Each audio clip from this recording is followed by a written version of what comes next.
शिव और नंदी का रहस्य, सच्चा सेवक कौन। भूमिका। सनातन धर्म की गहराइयों में जब भी हम उतरते हैं तो हमें अनेक पात्र मिलते हैं, देव, असुर, ऋषि, भक्त और राक्षस। परंतु कुछ पात्र ऐसे होते हैं जो बाहरी रूप से साधारण लगते हैं, लेकिन उनके भीतर गहनता और भक्ति की गूंज होती है। आज की कथा नंदी, महादेव के वाहन और परम भक्त के रहस्य को उजागर करती है, जिसे बहुत कम लोग जानते हैं। कथा आरंभ। स्थान कैलाश पर्वत। समय अज्ञात काल। कैलाश श्वेत है, शांत है, लेकिन उस शांति में एक अद्भुत ऊर्जा स्पंदित होती है। वहीं एक दिन पार्वती माता ने महादेव से एक जिज्ञासा प्रकट की। स्वामी, पार्वती ने मधुर वाणी में कहा, आपके अनेक सेवक हैं, गण, रक्षक, भक्त, परंतु नंदी को आप विशेष क्यों मानते हैं? क्या वह केवल आपका वाहन है या उसमें कुछ विशेष है? महादेव मंद मुस्कुराए। उनकी जटाओं से गंगा बहती रही, नेत्रों में करुणा और रहस्य की चिंगारी थी। वे बोले, उमा देवी, जब तक तुम नंदी की कथा नहीं जानोगी तब तक तुम उसकी भक्ति की गहराई नहीं समझोगी। सुनो एक प्राचीन कथा जो केवल कुछ ही को ज्ञात है। अतीत में प्रवेश। नंदी का जन्म बहुत काल पहले की बात है। एक धर्मनिष्ठ ऋषि थे, शिलाद मुनि। वे वानप्रस्थ आश्रम में तप करते थे, किंतु उनके मन में एक विकलता थी, उन्हें कोई संतान नहीं थी। उन्होंने वर्षों तक ब्रह्मा की कठोर तपस्या की। जब ब्रह्मा प्रकट हुए तो उन्होंने कहा, ऋषिवर, तुम एक अद्वितीय पुत्र की इच्छा रखते हो तो जान लो, वह पुत्र देवताओं और असुरों से भी श्रेष्ठ होगा, परंतु उसका जीवन काल सीमित होगा। शिलाद चिंतित हुए। तब ब्रह्मा ने कहा, यदि तुम शिव की आराधना करो तो मृत्यु भी उसे छू नहीं पाएगी। शिव की कृपा। शिलाद मुनि ने हजारों वर्षों तक शिव की तपस्या की। अंततः महादेव प्रकट हुए और उनके तेज से एक दिव्य बालक उत्पन्न हुआ, नंदी। नंदी बाल्यकाल से ही विलक्षण था। उसका मुख शांत, उसकी बुद्धि तीव्र और उसका हृदय शिव में लीन। एक दिन दो देवता मित्रावरुण आश्रम आए और नंदी को देखकर बोले, यह बालक अद्भुत है, परंतु इसका जीवन बहुत छोटा है। शिलाद मुनि व्याकुल हो उठे। उन्होंने नंदी से कहा, तुम्हारा जीवन अल्प है पुत्र, परंतु मैं तुम्हें अमरत्व का वरदान दिलाना चाहता हूं। नंदी ने मुस्कुराकर कहा, पिताश्री, यदि मेरी मृत्यु भी मेरे शिव के चरणों में हो तो वह भी मोक्ष है। भक्ति की परीक्षा। नंदी वन में गया और वहां उसने महादेव की तपस्या शुरू की। कई वर्षों तक बिना अन्न जल के वह महादेव का ध्यान करता रहा। एक दिन शिव प्रकट हुए। वत्स नंदी, मैं तुम्हारी भक्ति से प्रसन्न हूं, वर मांगो। नंदी ने कहा, भगवान, मुझे ऐसा बनाइए कि मैं सदैव आपके समीप रहूं। मैं किसी भी रूप में रहूं, परंतु आपसे दूर न हूं। शिव ने प्रसन्न होकर कहा, वत्स, तुम मेरे वाहन बनोगे, मेरा द्वारपाल बनोगे, मेरा सेवक बनोगे और मेरे साक्षात पुत्र जैसे पूजे जाओगे। तुम्हें कोई मृत्यु नहीं छू सकेगी। रहस्य की परतें खुलती हैं। पार्वती ध्यानपूर्वक कथा सुन रही थी, परंतु उन्होंने पूछा, स्वामी, यह तो भक्ति की कथा है, इसमें रहस्य क्या है? महादेव ने कहा, सुनो देवी, वह रहस्य अब खुलता है। एक बार कैलाश पर संकट आया। एक राक्षस वरुणाक्ष ने शिव का वध करने की योजना बनाई। वह शिव का रूप लेकर कैलाश आ गया। वह इतना सिद्ध था कि उसकी छवि महादेव जैसी ही थी। सभी गण भ्रमित हो गए, परंतु नंदी नहीं। नंदी ने उस छद्म रूपी शिव को रोका और कहा, तुम मेरे स्वामी नहीं हो। उस राक्षस ने क्रोधित होकर कहा, तू एक बैल है, तुझे क्या ज्ञात? नंदी ने कहा, मैं बैल नहीं, शिव का सेवक हूं, उनके चरणों की धूल हूं, उनका प्रत्येक स्पंदन मैं जानता हूं, उनके नेत्रों का भाव, उनके मौन की ध्वनि में पहचानता हूं। नंदी ने महादेव का नाम लेकर त्रिशूल उठाया और उस राक्षस का संहार कर दिया। शिव की गूढ़ शिक्षा। महादेव बोले, उस दिन मुझे ज्ञात हुआ कि नंदी केवल सेवक नहीं है, वह मेरा प्रतिबिंब है। नंदी कोई पशु नहीं, वह प्रतीक है संपूर्ण समर्पण का। पार्वती स्तब्ध थीं। उन्होंने कहा, अब मुझे ज्ञात हुआ, भक्ति केवल आरती और पूजन से नहीं, पहचान से होती है। जो अपने ईश्वर को पहचान सके वही सच्चा भक्त है। कथा से जीवन की सीख। सच्चा सेवक वही होता है जो संकट में अपने स्वामी को पहचान सके। भक्ति केवल परंपरा नहीं, पहचान है, पहचान अपने ईश्वर की। नंदी प्रतीक है, अडिगा वह चलता नहीं, स्थिर रहता है शिव के समक्ष। हर समय हर भक्त को यह समझना चाहिए कि सेवा बाहरी नहीं, आंतरिक होती है। उपसंहार। इस कथा को बहुत कम लोग जानते हैं कि कैसे नंदी ने शिव की रक्षा की और कैसे वह केवल वाहन नहीं, भक्ति का जीवंत रूप बना। यदि हम नंदी से सीखें तो हमारी भक्ति भी केवल पूजा में नहीं, पहचान में प्रकट होगी। शीर्षक, तांडव की आग। जब शिव ने सृष्टि को चुनौती दी। भूमिका। शिव का स्वरूप जितना सौम्य है उतना ही उग्र भी है। उन्हें भोलेनाथ कहा जाता है, सहज ही प्रसन्न होने वाले। परंतु जब कोई संतुलन को भंग करता है जब अधर्म अपने चरम पर पहुंचता है तब वही भोलेनाथ महाकाल बनकर तांडव करते हैं। पर क्या आपने कभी सोचा है शिव ने तांडव क्यों किया था? क्या वह केवल क्रोध था या उसके पीछे कोई रहस्य था जो आज भी हमारी आत्मा को झकझोर सकता है? आज की कथा उसी तांडव की है जो केवल एक नृत्य नहीं, संपूर्ण ब्रह्मांड का पुनर्गठन था। कथा आरंभ, कहानी प्रारंभ होती है दक्ष यज्ञ से। दक्ष प्रजापति ब्रह्मा के मानस पुत्र अत्यंत अहंकारी हो गए थे। उन्हें यह स्वीकार नहीं था कि उनकी पुत्री सती, एक अघोरी साधु, जंगल में रहने वाले शिव से विवाह कर लें। दक्ष ने एक विशाल यज्ञ का आयोजन किया। सारे देवताओं को बुलाया गया, परंतु शिव को आमंत्रण नहीं भेजा गया। सती ने यज्ञ में जाने की अनुमति शिव से मांगी।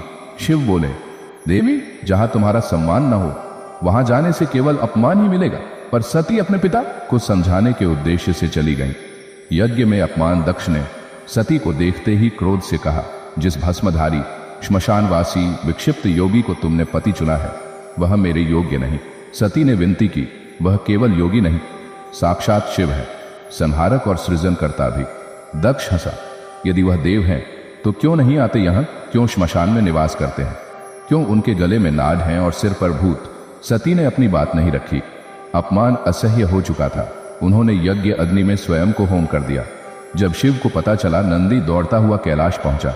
वह कांप रहा था। शिव ने देखा, उसकी आंखों में भय, पीड़ा और क्रोध की चिंगारी थी। नंदी ने कहा, स्वामी सती अब नहीं रही। क्षण भर के लिए संसार रुक गया। शिव शांत थे, पर भीतर ज्वालामुखी धक उठा। उन्होंने अपना जटा खोली, एक केश पृथ्वी पर फेंका। वहां से प्रकट हुए वीरभद्र और भद्रकाली। शिव ने कहा, जाओ यज्ञ को भस्म कर दो। यज्ञ का संहार। वीरभद्र आंधी बनकर यज्ञ में पहुंचे। देवता भाग गए। यज्ञ मंडप टूट गया। पंडित चिल्लाए, यह धर्म का विनाश है। वीरभद्र ने कहा, यह अहंकार का नाश है। दक्ष को गिरा दिया गया, उसका मस्तक काटा गया। शिव प्रकट हुए, धपती आंखें, खुली जटा, पूरा ब्रह्मांड कांप गया। तांडव आरंभ। शिव ने सती के जले हुए शरीर को उठाया और कैलाश की ओर चल पड़े, परंतु वे शांत नहीं हो पाए। उन्होंने तांडव करना शुरू किया। हर कदम पर पृथ्वी कांपने लगी, हर थाप पर दिशाएं डोलने लगी। शिव का तांडव नृत्य नहीं, विनाश था। शिव का एक पैर पृथ्वी पर पड़ा तो जीवन चक्र टूटने लगा। देवता, ब्रह्मा, विष्णु सभी कांप उठे। ब्रह्मा ने कहा, यदि तांडव नहीं रुका तो यह सृष्टि समाप्त हो जाएगी। नारायण की युक्ति। विष्णु ने सुदर्शन चक्र से सती के अंगों को काट डाला और वे अंग पृथ्वी के विभिन्न स्थानों पर गिरे जहां शक्ति पीठ बने। शिव के कंधे से भार हटता गया और तांडव की गति मंद होती गई। आखिरकार एक श्मशान में जाकर शिव बैठ गए और समाधि में लीन हो गए। रहस्य की परत कहानी यही नहीं रुकती। पार्वती ने महादेव से पूछा, स्वामी, वह तांडव क्या केवल सती के दुख से था? महादेव बोले, नहीं देवी, वह तांडव संसार को यह दिखाने के लिए था कि जब प्रेम का अपमान होता है तो ब्रह्मांड कांप उठता है। मेरे तांडव का उद्देश्य केवल विनाश नहीं था, वह नया संतुलन था, जीवन की शिक्षा। शिव का तांडव सिखाता है कि प्रेम को कभी अपमानित न करो। अहंकार, चाहे वह पिता का हो या राजा का, सत्य के समक्ष टिक नहीं सकता। धर्म के नाम पर किया गया अन्याय यज्ञ नहीं, विनाश को आमंत्रण देता है। जब भीतर की पीड़ा बाहर आती है तो वह तांडव बन जाती है। इसलिए पीड़ा को समर्पण में बदलना सीखो। शिव का तांडव यह भी कहता है, विनाश के बाद ही नवसृजन होता है। उपसंहार। इस कथा को केवल एक घटना समझने से बहुत कुछ छूट जाएगा। यह कहानी हर उस मनुष्य के लिए है जो प्रेम करता है, संघर्ष करता है और कभी कभी भीतर ही भीतर टूट जाता है। शिव का तांडव हमें सिखाता है कि पीड़ा को शक्ति में कैसे बदला जाए। शीर्षक, जब शिव ने ब्रह्मा का 5वां सिर काटा, अहंकार का अंत। भूमिका, शिव शांत है, परंतु जब अहंकार सीमा लांघता है तब वे रूप बदलते हैं। शिव का रूप तांडवकारी तभी बनता है जब कोई न्याय की सीमाओं को लांघकर सत्य से टकराता है। आज की कथा है उस रहस्य की जब ब्रह्मा सृष्टिकर्ता होकर भी अहंकार में डूब गए और स्वयं शिव को प्रकट होना पड़ा, एक ऐसी लीला के रूप में जो आज भी हर योगी के जीवन का आधार है। कथा का प्रारंभ एक बार की बात है। ब्रह्मा जी ने सृष्टि रचना प्रारंभ की थी। उनके 4 मस्तक थे, चारों दिशाओं में दृष्टि। सृष्टि के विस्तार में वे इतने लीन हुए कि स्वयं को ही सर्वोपरि समझने लगे। ब्रह्मा बोले, मैं ही आदि हूं, मुझसे ही सब उत्पन्न होते हैं, मैं ही सबसे बड़ा हूं। उनकी यह बात विष्णु जी तक पहुंची। विष्णु बोले, ब्रह्मा आप सृष्टि करता है, परंतु सबसे बड़े होने की सीमा नहीं होती। महादेव शिव सृष्टि के आधार है। ब्रह्मा हंसे, वह अघोरी जो श्मशान में रहता है भूतों के संग, वह कैसे परम हो सकता है। यह सुनकर सारा ब्रह्मांड कांप उठा, क्योंकि ब्रह्मा का यह कथन अहंकार की सीमा पार कर चुका था। ब्रह्मा और विष्णु का विवाद, ब्रह्मा और विष्णु में बहस छिड़ गई, कौन श्रेष्ठ है। ब्रह्मा बोले, तुम मेरे बनाए हो। विष्णु बोले, परंतु मैं ही पालक हूं, मेरे बिना जीवन चल नहीं सकता। इसी विवाद के बीच अचानक आकाश से एक अद्भुत अग्निशिला प्रकट हुई, एक अनंत अग्निशिखा जो आकाश को चीरती हुई ऊपर जा रही थी और नीचे पाताल में धंस रही थी। ब्रह्मा और विष्णु चौंक गए, यह क्या है। अग्निशिला की परीक्षा। उस अग्निशिला से एक दिव्य स्वर गूंजा, तुम दोनों में जो भी इस अग्निशिला का सिरा खोज लेगा वही सर्वोच्च कहलाएगा। विष्णु ने वराह रूप धारण किया और पाताल की ओर चल पड़े। ब्रह्मा ने हंस रूप लिया और आकाश की ओर उड़ चले। युग बीत गए, विष्णु गहराई में उतरते गए, पर अंत नहीं मिला। उन्होंने लौटकर स्वीकार किया, मैं हार गया, यह कोई साधारण तत्व नहीं। ब्रह्मा ने झूठ बोला, मैंने शिखा का सिरा पा लिया। गवाही के लिए केतकी पुष्प भी है। केतकी पुष्प ने गवाही दी, हाँ ब्रह्मा जी वहां पहुंचे थे। शिव का प्रकट होना, जैसे ही ब्रह्मा ने झूठ बोला वह अग्निशिला फट गई और उससे प्रकट हुए महादेव भयानक रौद्र रूप में। नेत्रों से अग्नि निकल रही थी, त्रिनेत्र जल रहा था, हाथ में त्रिशूल, माथे पर चंद्र, गले में सर्पों का हार। भयानक अद्भुत और दिव्य स्वर में शिव बोले, हे ब्रह्मा, तुमने सत्य का अपमान किया, अहंकार में झूठ बोला। मैं ही वह अनंत रूप हूं, न आदि हूं न अंत, मैं ही ब्रह्म, शिव और सत्य हूं। ब्रह्मा कांप उठे, शिव ने क्यों काटा ब्रह्मा का पांचवां सिर। ब्रह्मा के 5 सिर थे, पांचवां सिर ही अहंकार का केंद्र बन गया था। महादेव ने अपने नखों से 5वां सिर काट दिया। क्षण भर में संपूर्ण ब्रह्मांड में गर्जना हुई, जिसमें झूठ हो वह ब्रह्म भी नहीं कहलाता। ब्रह्महत्या का दोष, शिव का क्रोध शांत हुआ, परंतु जैसे ही ब्रह्मा का सिर जमीन पर गिरा वह शिव के हाथ से चिपक गया। यह ब्रह्महत्या का दोष था। शिव बोले, यह शरीर झूठ का केंद्र था, परंतु फिर भी वह ब्रह्मा का अंग था। इसका दोष मुझे लगेगा और मैं स्वयं उस दोष का प्रायश्चित करूंगा। शिव बने भिक्षुक। भिक्षाटन रूप शिव ने सारे वस्त्र त्याग दिए, एक कपाल, खोपड़ी हाथ में लेकर भिक्षा मांगते हुए कपाली बन गए। युगों तक वे नगर नगर भिक्षा मांगते रहे। देवता देखते शिव स्वयं भीख मांग रहे हैं, परंतु कोई उन्हें मुक्त न कर सका। हर द्वार से जब वे जाते कोई अन्न देता, कोई चावल, कोई फूल, पर वह सिर नहीं गिरता। काशी की महिमा। अंत में शिव काशी पहुंचे। जैसे ही उनके चरण वहां पड़े, कपाल उनके हाथ से गिर गया। ब्रह्महत्या का दोष समाप्त हुआ। काशी को तभी से अविमुक्त क्षेत्र कहा गया, जहां स्वयं शिव को भी मुक्ति मिली। शिव वहीं रुक गए और वहां विश्वनाथ रूप में स्थित हो गए। इस कथा का रहस्य पार्वती जी ने एक बार पूछा, स्वामी आपने ब्रह्मा का सिर क्यों काटा, जबकि आप सबके नाथ हैं। शिव बोले, देवी मैं किसी का विरोध नहीं करता, परंतु जब सत्य का अपमान होता है, जब अहंकार स्वयं को ईश्वर समझने लगता है, तब ईश्वर को उसका स्थान दिखाना पड़ता है। यह सिर केवल एक खोपड़ी नहीं था, यह वह झूठ था जिसने ब्रह्मा जैसे महापुरुष को भी गिरा दिया। उसे काटना आवश्यक था। जीवन की सीख, अहंकार चाहे किसी में भी हो, देवता क्यों न हो, उसका पतन निश्चित है। झूठ की पुष्टि करने वाले भी दोषी हैं, केतकी पुष्प की तरह। इसलिए सत्य का साथ दें। जो अपने पापों को स्वीकार करता है और प्रायश्चित करता है, वही शिव के समान होता है। काशी केवल एक स्थान नहीं, वह चेतना है जहां झूठ मरता है और सत्य जीवित होता है। शिव स्वयं को भी नियमों से ऊपर नहीं मानते। यह सिखाता है कि सबसे बड़ा भी विनम्र हो सकता है। उपसंहार, जब हम इस कथा को पढ़ते हैं तो हमें लगता है कि यह केवल एक देव कथा है, पर यह हमारी अपनी कहानी भी है। जब हम सत्य को भूलकर अहंकार में चलते हैं, जब हम अपने कर्मों को छिपाते हैं, जब हम अपने भीतर के झूठ को छुपाते हैं, परंतु जब हम भीतर से स्वीकार करते हैं, तब वह अहंकार का सिर कटता है। शिव हमें यही सिखाते हैं, अपने भीतर की सच्चाई को स्वीकार करो, अहंकार को त्यागो और विनम्रता से जीवन जियो। शीर्षक, जब शिव ने अपने गले में जहर धारण किया, क्यों नहीं मरे। भूमिका, इस संसार में हर कोई कष्टों से बचना चाहता है। हर कोई चाहता है कि जिंदगी में केवल अमृत मिले, जहर नहीं। परंतु शिव, उन्होंने जहर को चुना। उन्होंने अमृत का लोभ नहीं किया, पर विष पी लिया। क्यों? क्या शिव को मृत्यु का भय नहीं था?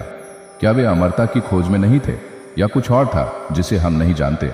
आज की कथा शिव के नीलकंठ बनने की है, एक ऐसी लीला जो केवल शिव ही कर सकते हैं। कथा का आरंभ, देवता और असुरों की एकता। एक बार सभी देवता और असुर किसी बात को लेकर सहमत हो गए। समुद्र मंथन करना चाहिए। क्यों? क्योंकि समुद्र मंथन से अमृत निकलेगा, वह अमृत जो सबको अमर बना देगा। मंदराचल पर्वत को मथानी बनाया गया, वासुकी नाग को रस्सी बनाया गया, और देवता असुर दोनों लगे मंथन में। समुद्र में से एक एक करके निकले अनेक रत्न, कामधेनु, ऐरावत, लक्ष्मी माता, उच्चैः श्रवा घोड़ा, कौस्तुभ मणि, सबने उन्हें बांट लिया। परंतु जब निकला कालकूट विष, अचानक समुद्र से उठी एक काली ज्वलंत धुआंधार ज्वाला। निकला कालकूट विष, ऐसा विष जो समस्त ब्रह्मांड को जला सकता था। देवता भाग खड़े हुए, असुर कांप उठे, सागर की लहरें जल उठी, वृक्ष झुलसने लगे, वायु में जहर घुलने लगा। कहते हैं अगर वह विष धरती पर फैलता तो समस्त जीवन समाप्त हो जाता। सब भागे, पर एक ठहरा, शिव। जब सब और त्राही त्राही मच गई, देवता, असुर, ऋषि, मुनि सबने भागकर शिव की शरण ली। शिव जो श्मशानवासी हैं, जो मृत्यु के बीच में भी शांत रहते हैं, जो जहर को देखकर डरते नहीं, आलिंगन करते हैं। शिव ने कोई मंत्र नहीं पढ़ा, कोई पूजा नहीं की, न ही परामर्श लिया। उन्होंने वह जहर उठा लिया, कालकूट विष।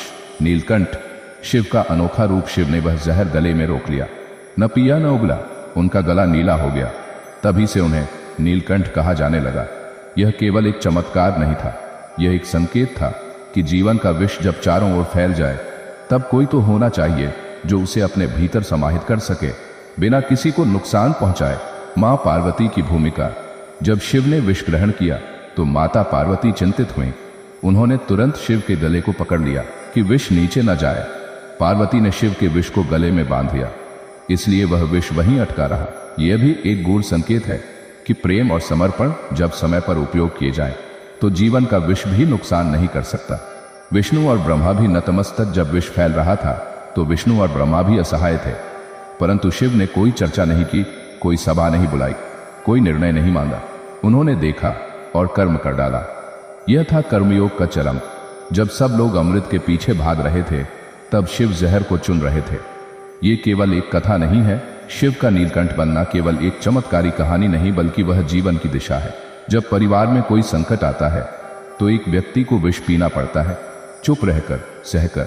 जब समाज में कोई अन्याय होता है तो कोई एक होता है जो उठ खड़ा होता है। जब कोई दोस्ती टूटने की कगार पर होती है तो एक व्यक्ति झुकता है, वह नीलकंठ बनता है। शिव क्यों नहीं मरे? क्योंकि शिव मृत्यु से परे हैं। वे जीवन के नियमों में नहीं बंधते, वे समय, स्थान और मृत्यु के पार स्थित है। विष उन्हें छू नहीं सकता, क्योंकि उन्होंने स्वयं को मिटा दिया है। जिन्होंने मैं को त्याग दिया, उन्हें मृत्यु कैसे छू सकती है? जीवन की सीख। हर अमृत से पहले विष आता है। सुख पाने से पहले संकट सहना पड़ता है। जो जहर को गले में रोक लेता है वही शिव है। मतलब जो दुखों को दूसरों तक न जाने दे वही महापुरुष है। शक्ति का अर्थ केवल विनाश नहीं, त्याग भी है। शिव ने अपनी शक्ति का प्रयोग दूसरों के भले के लिए किया। समस्या आने पर भागो मत, सामना करो। शिव कभी पीछे नहीं हटते। नीलकंठ बनो, परंतु समर्पण के साथ। यदि पार्वती मां न होती तो विष शिव को भी क्षति पहुंचा सकता था। यह बताता है कि प्रेम और सहयोग ही शक्ति की रक्षा करते हैं।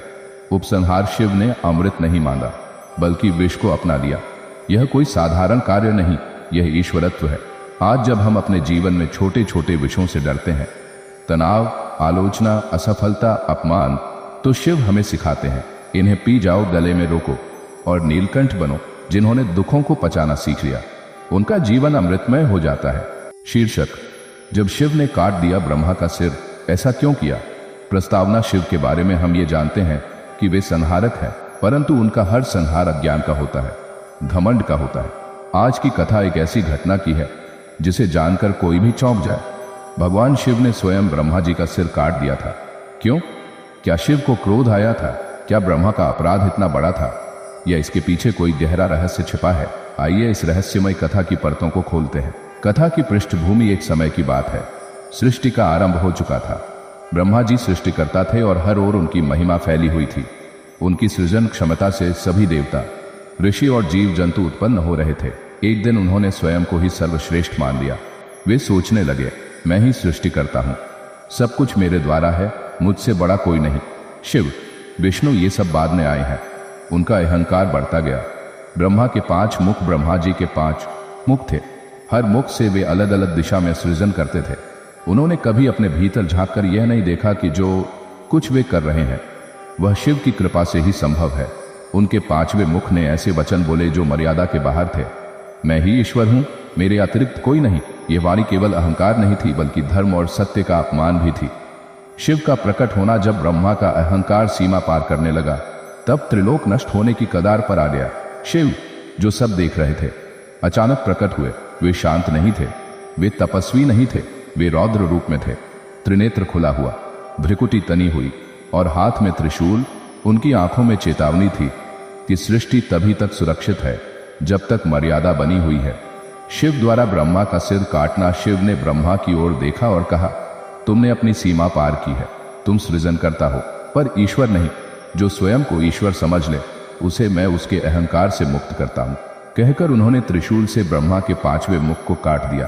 पूरा ब्रह्मांड कांप उठा। देवता भयभीत हो गए। ब्रह्मा जी नतमस्तक हो गए। अब उनके केवल 4 मुख शेष रहे और वह 5वां मुख जो घमंड का था, शिव ने उसे समाप्त कर दिया। ब्रह्महत्या का पाप और शिव का प्रायश्चित। ब्रह्मा एक देवता है, उनका सिर काटना ब्रह्महत्या कहलाता है। अब प्रश्न ये उठा, शिव ने तो पाप कर दिया, यहां एक और लीला शुरू होती है। शिव उस कटे हुए सिर को अपने हाथ में लेकर भिक्षाटन के लिए निकल पड़े। उन्होंने सन्यासी का रूप लिया और द्वार द्वार जाकर भिक्षा मांगने लगे। उनके पीछे पीछे देवी भैरवी शक्ति भी चल रही थीं, पर शिव चुप थे, मौन थे और केवल भिक्षा मांग रहे थे। यह दिखावटी पश्चाताप नहीं था, बल्कि यह संसार को शिक्षा देने का एक उच्चतम रूप था। काशी में मुक्ति शिव का भिक्षाटन बहुत समय तक चला। वह ब्रह्मा का सिर उनके हाथ में चिपका हुआ था, कहीं अलग नहीं हो रहा था। वे कई स्थानों से गुजरे, परंतु वह सिर केवल एक स्थान पर नीचे गिरा और वह स्थान था वाराणसी, काशी। काशी में शिव को मोक्ष प्राप्त हुआ।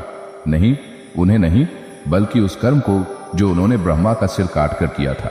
यह बताता है कि काशी वह स्थान है जहां पाप भी शुद्ध हो जाते हैं। जीवन के लिए रहस्य और संदेश एक, अहंकार चाहे किसी में भी हो, नष्ट होगा। ब्रह्मा जी जैसे श्रेष्ठ देवता भी अगर घमंड करें तो शिव स्वयं प्रकट होकर उसे समाप्त करते हैं। 2, शिव का संहार रचनात्मक होता है, वे विनाश करते हैं, पर यह विनाश सत्य की रक्षा के लिए होता है। 3, बड़ा बनकर भी गलती हो सकती है। ऊंचे पद पर बैठे व्यक्ति भी जब अपने स्थान का दुरुपयोग करें तो उन्हें उत्तरदायी ठहराया जाता है। 4, प्रायश्चित का मार्ग ही शुद्धि का मार्ग है। शिव जैसे परमेश्वर भी जब कोई कार्य मर्यादा के पार करते हैं, लीला स्वरूप, तो वे भी भिक्षाटन करते हैं, ताकि संसार को सिखाया जा सके कि पश्चाताप में अपमान नहीं बल्कि उत्कृष्टता है। 5, काशी केवल शहर नहीं, चेतना है जहां शिव को भी शांति मिली। वह स्थान एक साधारण भूमि नहीं हो सकती। उपसंहार, यह कथा केवल एक दैवी घटना नहीं है, ये चेतावनी है। हर इंसान के भीतर 5वां मुख होता है जो उसे कहता है, मैं सबसे श्रेष्ठ हूं, मुझे कोई हरा नहीं सकता, मैं ही ईश्वर हूं। शिव उस अहंकारी मुख को काटते हैं, पर अगर हम स्वयं समय रहते उसे मौन कर दें तो संहार की आवश्यकता नहीं पड़ती। शिव केवल रौद्र नहीं है, वे न्याय के देवता है और जब भी अन्याय होगा शिव का त्रिशूल उठेगा। शीर्षक, जब शिव ने स्वयं को जलाकर भस्म कर लिया। क्यों किया ऐसा? प्रस्तावना, कभी आपने सोचा है एक ऐसा क्षण भी आया जब स्वयं भगवान शिव ने अपने शरीर को अग्नि में झोंक दिया। एक ओर वे जीवनदायी है, दूसरी ओर वे स्वयं अपने अंत को स्वीकार कर लेते हैं। यह कथा केवल शरीर की नहीं बल्कि त्याग, प्रेम, तप और संयम की पराकाष्ठा की है। आज हम जानेंगे शिव ने स्वयं को क्यों भस्म कर दिया और इससे हमें क्या सीख मिलती है। कथा की भूमिका, दक्ष यज्ञ और सती का आत्मदाह सृष्टि की आरंभिक घटनाओं में से एक अत्यंत महत्वपूर्ण कथा है। दक्ष प्रजापति का यज्ञ और सती का आत्मदाह। सती शिव की पत्नी थी, वह प्रजापति दक्ष की पुत्री थी, लेकिन दक्ष को शिव पसंद नहीं थे। वह शिव को तुच्छ, अघोरी और अपवित्र समझते थे। एक दिन उन्होंने एक विशाल यज्ञ का आयोजन किया जिसमें सारे देवताओं को बुलाया गया, पर शिव को नहीं बुलाया गया। सती ने पिता के यज्ञ में जाने की इच्छा जताई। शिव ने मना किया, पर सती नहीं मानी। जब वे वहां पहुंची तो उन्हें अपमानित किया गया, शिव की निंदा की गई और आहत होकर उन्होंने अग्नि में कूदकर आत्मदाह कर लिया। शिव का तांडव और वेग जैसे ही शिव को सती के मृत्यु का समाचार मिला, उनका तीसरा नेत्र जल उठा। वे शांत योगी नहीं रहे, वे रौद्र बन गए।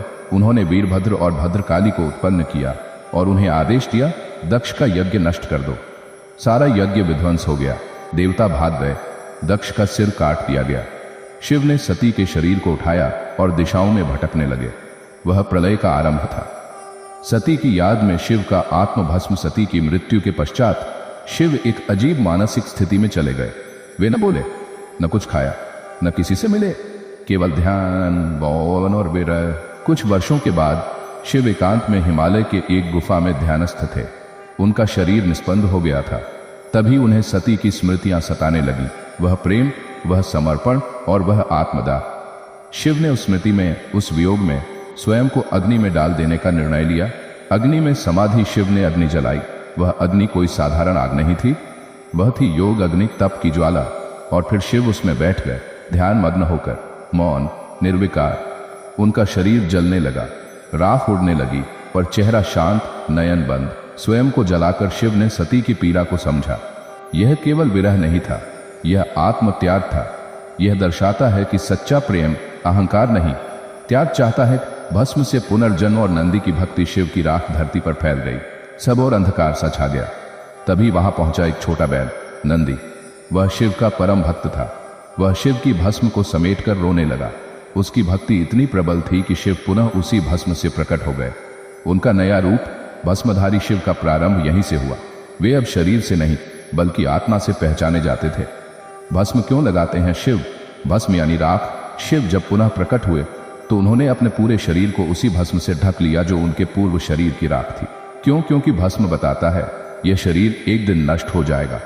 कितना भी धन हो, रूप हो, वैभव हो, अंत में सब कुछ राख हो जाता है। शिव यह सिखाते हैं कि जो भस्म को शरीर पर धारण कर सकता है वह मृत्यु के भय से मुक्त हो जाता है।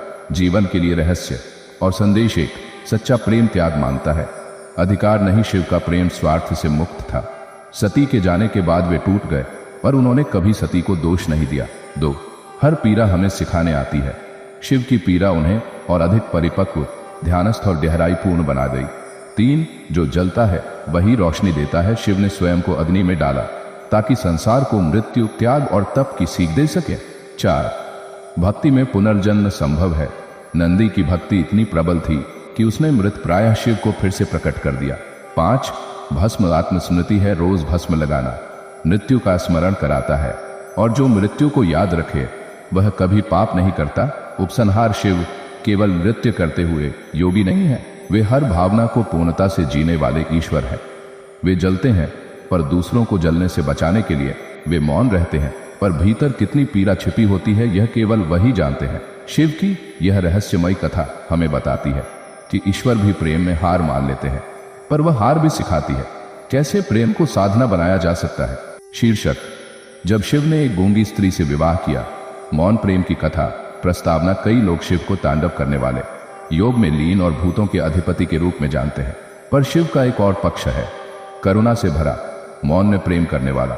यह कथा है उस समय की जब शिव ने एक ऐसी स्त्री से विवाह किया जो बोल नहीं सकती थी, पर उसकी भक्ति और प्रेम इतने गहरे थे कि वह शब्दों से भी अधिक मुखर थे। आज की कथा वही अनसुनी गाथा है, मौन प्रेम की सर्वोच्च अभिव्यक्ति। कथा की शुरुआत। एक वन, एक गूंगी कन्या। हिमालय के एक शांत वन में एक छोटी सी कुटिया थी। उस कुटिया में एक वृद्ध मुनि रहते थे। उनकी एकमात्र संतान थी, एक सुंदर, सरल पर गूंगी कन्या। वह कन्या जन्म से ही बोल नहीं सकती थी, पर उसमें एक विशेष बात थी, उसके नेत्र बोलते थे। वह मां पार्वती और भगवान शिव की अनन्य भक्त थी। हर दिन वह शिवलिंग पर जल चढ़ाती, बेलपत्र अर्पित करती और अपने मौन में शिव से बात करती। जब मौन बन गया संवाद, उस कन्या ने कभी किसी से विवाह की इच्छा नहीं जताई थी। वह केवल शिव को ही अपना पति मानती थी। वृद्ध पिता ने कई बार प्रयास किया कि उसका विवाह कहीं हो जाए, पर वह हर बार मना कर देती। एक दिन वह जंगल में जल लेने गई। वहां उसने एक समाधिस्थ योगी को देखा जो पूरी तरह निर्विकार थे, पर उनसे दिव्य तेज प्रस्फुटित हो रहा था। वह शिव ही थे, एकांत साधना में लीन, पर हर भक्त की पुकार सुनने वाले। उस कन्या ने शिव को देखा और उनके चरणों में बैठ गई। कुछ नहीं कहा, केवल आंखों से बहती भक्ति। शिव की समाधि टूटी।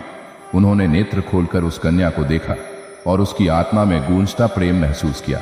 कन्या की परीक्षा। शिव ने उससे कोई प्रश्न नहीं किया, न उससे कुछ मांगा, पर उसकी भक्ति की परीक्षा अवश्य ली। शिव ने अपना रूप बदला। वह एक बूढ़े अपंग साधु का वेश धरकर उसके द्वार पर आए। उन्होंने संकेतों में रोटी मांगी। वह कन्या मुस्कुराई, झुकी और उन्हें भोजन कराया। तब वह साधु बोले, तू गूंगी आवाज है। तब वह साधु बोले, तू बोल नहीं सकती, फिर भी तेरे मन की बात मैं सुन सकता हूं। क्या तू मुझे स्वीकार कर सकती है? कन्या ने उत्तर में कुछ नहीं कहा, केवल एक बेलपत्र अपने हाथ की चूड़ी के साथ उन्हें अर्पित किया। शिव समझ गए ये समर्पण है। विवाह बिना मंत्र बिना गीत, केवल मौन शिव ने अपने वास्तविक रूप का दर्शन कराया। देवता आकाश से पुष्प बरसाने लगे। वृद्ध पिता चकित थे, पर उनकी आंखों में संतोष था कि बेटी अब स्वयं शिव के संरक्षण में है। विवाह हुआ, न कोई पंडित न मंत्र, बस मौन में दिया गया एक वचन, मैं तेरे प्रेम की मौन भाषा को जीवन भर सुनता रहूंगा। विवाह के बाद समाज की कठोरता, जब लोग यह समाचार सुनकर पहुंचे तो कई लोग हंसे। शिव ने गूंगी से विवाह किया है, कुछ बोले, क्या अब देवता भी विवेक खो बैठे हैं? पर शिव ने कुछ नहीं कहा। उन्हें संसार की स्वीकृति नहीं चाहिए थी। एक दिन वही कन्या गांव के कुएं पर गई। कुछ स्त्रियां उसका मजाक उड़ाने लगी, तू शिव की पत्नी है पर तू बोल ही नहीं सकती। कन्या की आंखों में आंसू आ गए। शिव को ज्ञात हुआ। उन्होंने गांव में जाकर सबके सामने घोषणा की, जिसे तुम गूंगी कहते हो वह मेरी मौन वाणी है। जहां तुम्हारे शब्द थक जाते हैं वहीं से इसके प्रेम की भाषा शुरू होती है। एक चमत्कार, जब उसने पहली बार बोला, एक दिन वह कन्या ध्यान में बैठी थी। शिव उसके समीप थे, तभी उसकी आंखों से आंसू बहे। शिव ने मुस्कुराकर पूछा, मौन में क्या तुम्हें कुछ चाहिए? कन्या ने मौन में उत्तर दिया, केवल यही इच्छा है कि एक बार तुम्हारे नाम का उच्चारण कर सकूं। शिव ने अपनी तीसरी आंख से उसके कंठ पर कृपा दृष्टि डाली। तत्क्षण वह स्त्री बोल उठी, शिव। बस एक शब्द, पर उसमें युगों का प्रेम समाया हुआ था। उस दिन के बाद वह फिर कभी नहीं बोली। उसे केवल एक बार बोलना था, शिव, और सब कुछ पूर्ण हो गया। जीवन की सीख एक, प्रेम शब्दों का मोहताज नहीं होता। जो केवल शब्दों से प्रेम जताते हैं वे मौन में टूट जाते हैं, पर जो मौन में प्रेम करते हैं उनका भाव युगों तक जीवित रहता है। 2. मौन की भाषा सबसे प्रभावशाली होती है। शिव ने बिना बोले उसके मन को पढ़ा, उसका समर्पण पहचाना। 3. दुनिया की निंदा से डरो मत, लोग हमेशा आलोचना करेंगे, पर यदि तुम्हारा प्रेम सच्चा है तो ईश्वर स्वयं उसे स्वीकार कर लेंगे। 4. भक्ति में वाणी नहीं, भावना चाहिए। भगवान को तुम्हारी आवाज नहीं चाहिए, उन्हें तुम्हारा हृदय चाहिए। उपसंहार, शिव की यह रहस्यमयी कथा हमें यह सिखाती है कि भक्ति में कोई भाषा नहीं होती, न कोई जाति, न अवस्था, न गुण, केवल हृदय की मौन पुकार। वह स्त्री आज भी अमर है। उसके मौन प्रेम की गाथा शिव के हृदय में गूंजती है। जब भी तुम मंदिर जाओ और कुछ न कह सको तो बस आंखें मूंद कर शिव को देखो, क्योंकि तुम्हारा मौन ही सबसे गूंजता हुआ मंत्र है। शीर्षक, जब शिव ने ब्रह्मा का घमंड तोड़ा। मृत शरीर को जीवन देकर प्रस्तावना, त्रिदेवों में ब्रह्मा को सृष्टिकर्ता का स्थान प्राप्त है। वह सृजन करते हैं, जीवन देते हैं। पर एक समय ऐसा आया जब ब्रह्मा को अपने ज्ञान का घमंड हो गया। उन्होंने सोचा कि शिव केवल संहारक है और जो कुछ सृजित किया है वह शिव के बिना भी जीवित रह सकता है। परंतु शिव ने एक रहस्यमयी लीला रची, जहां उन्होंने एक शव को जीवन देकर ब्रह्मा के गर्भ का विनाश किया।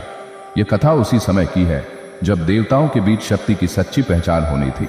कथा का आरंभ, ब्रह्मा का घमंड। ब्रह्मा जी ने अनगिनत जीव, ऋषि, मुनि, प्राणी और लोगों की सृष्टि की थी। वह हर बार स्वयं को सृष्टि का प्रधान मानते। एक दिन नारद मुनि ने ब्रह्मलोक जाकर ब्रह्मा से पूछा, हे ब्रह्मदेव, क्या आपकी सृष्टि शिव के बिना भी चल सकती है? ब्रह्मा हंसे और बोले, शिव संहारक है, मेरी रचना को नष्ट करने वाले, पर मैं ही जीवन देता हूं। मेरी रचना अमर है। यह उत्तर शिव तक पहुंचा। शिव मुस्कुराए, पर कुछ नहीं बोले, पर उन्होंने ब्रह्मा की परीक्षा लेने का निर्णय। Subsequent critics, historians and politicians have suggested that other frontiers, such as scientific innovation, could serve similar functions in American development. Historians have noted that John F. Kennedy in the early 1960s explicitly called upon the ideas of the frontier. 47. At his acceptance speech upon securing the Democratic Party nomination for U.S. President on July 15, 1960, Kennedy called out to the American people, I am asking each of you to be new pioneers on that new frontier. My call is to the young in heart, regardless of age, to the stout in spirit, regardless of party. 48. Mattheopoulos notes that he cultivated this resurrection of frontier ideology as a motto of progress, getting America moving throughout his term of office.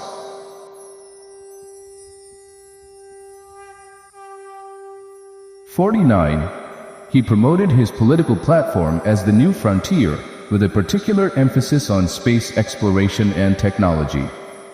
Limerick points out that Kennedy assumed that the campaigns of the old frontier देखकर चकित था। शिव तब प्रकट हुए, अपने गले में नाद त्रिशूल लिए रुद्र रूप में।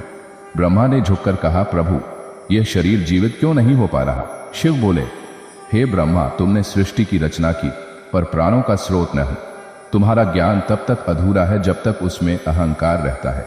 शिव ने अपनी त्रिनेत्र से एक दिव्य दृष्टि डाली और शव में तुरंत प्राण संचार हो गया। शव उठकर बैठ गया और बोला, नमः शिवाय। ब्रह्मा के नेत्र भर आए। ब्रह्मा की विनम्रता, घमंड का अंत। ब्रह्मा ने शिव के चरणों में गिरकर क्षमा मांगी। प्रभु, मैंने स्वयं को सर्वज्ञानी समझा, पर आपने मुझे सिखाया कि सृजन का अर्थ केवल निर्माण नहीं, उसमें प्राण फूंकना ही सबसे बड़ा कार्य है, और वह कार्य केवल आप कर सकते हैं।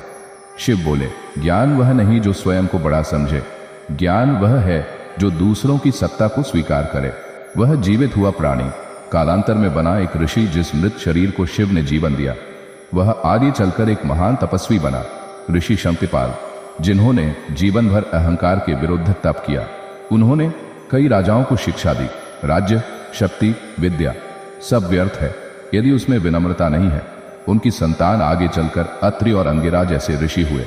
जीवन की सीख एक, घमंड से ज्ञान भी अपूर्ण हो जाता है। ब्रह्मा जैसे देवता को भी शिव ने सिखाया कि सच्चा ज्ञान वह है जिसमें विनम्रता हो। दो, सृजन और प्राण अलग हैं, कोई भी रचना कर सकता है, पर उसमें आत्मा भरना केवल ईश्वर का कार्य है। 3, शिव केवल संहारक नहीं, प्राणदाता भी हैं। बहुत लोग शिव को केवल विनाश का देव मानते हैं, पर वे ही जीवन का रहस्य भी समझाते हैं। 4, मौन रहकर कार्य करना ही शिव की शैली है। शिव ने बिना कुछ कहे ब्रह्मा का घमंड भी तोड़ा और उन्हें सही राह भी दिखाई। उपसंहार, आज भी कई लोग अपने ज्ञान, पद, विद्या और अनुभव पर घमंड करते हैं, पर यह कथा हमें सिखाती है कि सच्चा ज्ञानी वही है जो हर क्षण सीखता है और जो जानता है कि कुछ शक्तियां केवल ईश्वर के पास होती हैं। शिव वही हैं जो जीवन के शव में भी चेतना भर सकते हैं। जब भी तुम्हें लगे कि सब कुछ तुम्हारे बस में है, तो यह कथा याद रखना, क्योंकि शायद शिव उसी समय तुम्हारे ज्ञान की परीक्षा लेने आ जाए। पाने का माइयों से पुलसी कन्वत कर लहर आ जाए। शीर्षक, जब शिव ने अपने विष से एक राक्षसी कन्या को जीवन दान दिया। प्रस्तावना, समुद्र मंथन के समय निकला हलाहल विष शिव ने पी लिया। सबको यह ज्ञात है, परंतु उस विष का प्रभाव केवल शिव तक सीमित नहीं रहा। वह विष जो उनके कंठ में रुका रहा, एक समय एक मासूम राक्षसी कन्या के जीवन का कारण बना। कैसे? यही है इस कथा का रहस्य। एक राक्षसी मां की पुकार। यह बात है समुद्र मंथन के कुछ समय बाद की। पाताल लोक में एक राक्षसी रहती थी, नाम था क्रूरन्या। वह शिव की परम भक्त थी, पर उसका पति असुरों का सेनापति था। उनका जीवन द्वंद्व से भरा था, राक्षसों की बुराई और शिव भक्ति की गहराई, दोनों में वह फंसी रहती थी। एक दिन उसे कन्या प्राप्त हुई, पर जन्म के साथ ही वह कन्या मृत निकली। सभी ने कहा यह विष का प्रभाव है। शिव ने हलाहल पिया, उसका प्रभाव अब लोकों में फैल रहा है। क्रूरन्या तड़प उठी। उसने कहा, मैंने शिव की सेवा की, उनका नाम जपा, फिर भी मेरी संतान मरी हुई क्यों आई? क्रूरन्या की तपस्या। क्रूरन्या ने अपने मृत शिशु को गोद में लिया और चल पड़ी कैलाश की ओर।